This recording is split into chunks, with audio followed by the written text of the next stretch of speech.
2016 is about so much more than the race for the White House. 35 Senate seats hang in the balance, 34 Senate seats hang in the balance. We're joined by the man responsible for getting the Republican seats re-elected, the presidential candidate, right, Senator? Senator Wicker of Mississippi joins us now. Good to see you, sir. Glad to be with you. Well, you look at the challenge you have, and to be fair and balanced, we should immediately tell our viewers we reached out to your Democratic counterpart, Senator Jon Tester. We do hope to have him on soon. He is welcome anytime, was not available today. But Senator Wicker, this is a big challenge, and Donald Trump's doing his thing.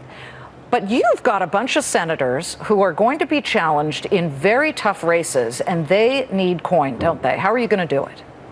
Well, we've been raising money all along, and we're doing pretty well. Let me just tell you, 6 years ago, when this cycle was elected, we won 24 seats. The Democrats only won 10.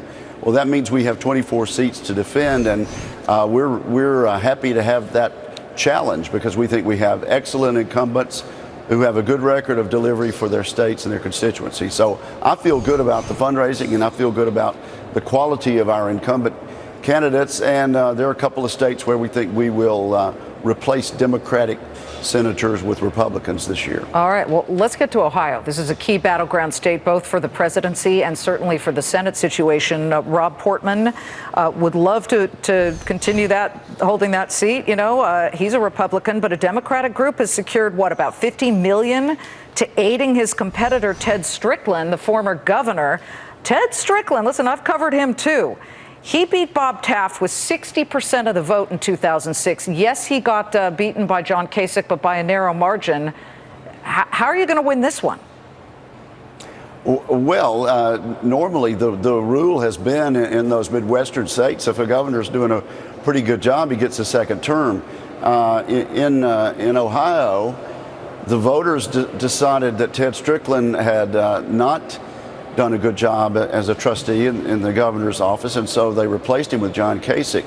I think his failed record as governor is going to compare very poorly to the stellar record of Rob Portman. So I think in terms of the quality of the candidates, our guy Portman comes out a lot better.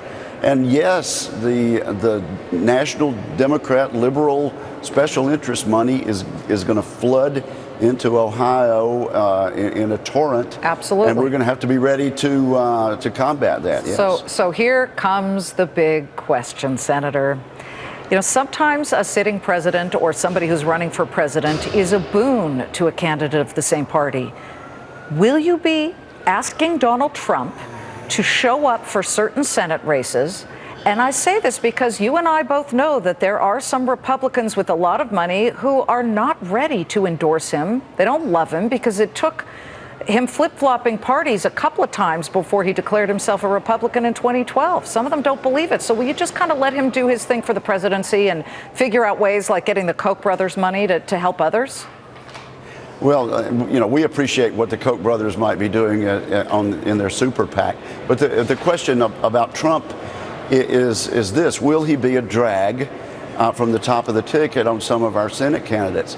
I really think in the recent polls, we saw the Fox poll yesterday, it shows Donald Trump leading nationally by 3 points. I don't think that question is going to be asked as much in the future as what is the enthusiasm gap on the part of Hillary Clinton. She keeps marching toward the nomination, well, but she just doesn't seem to be able to win any primaries. It would be helpful, at least in depending on the state, because in some of the states where Republican senators are trying to win here, these are states that twice went for Barack Obama. Now, there could be a disappointment factor after 8 years. You know, that's a possibility. But will you start to think to yourself, wow, that Fox poll shows us maybe Donald Trump would be a boon and not a drag? I think that may very well be the conclusion that a lot of people are reaching. We think in Wisconsin, where we've lost that state, those electoral votes in a very close race in recent cycles, we think we have a real good chance to win with Donald Trump there. Pennsylvania, as you saw, Donald Trump is leading. We're close in New Hampshire. We're close in Ohio, which you've already asked about.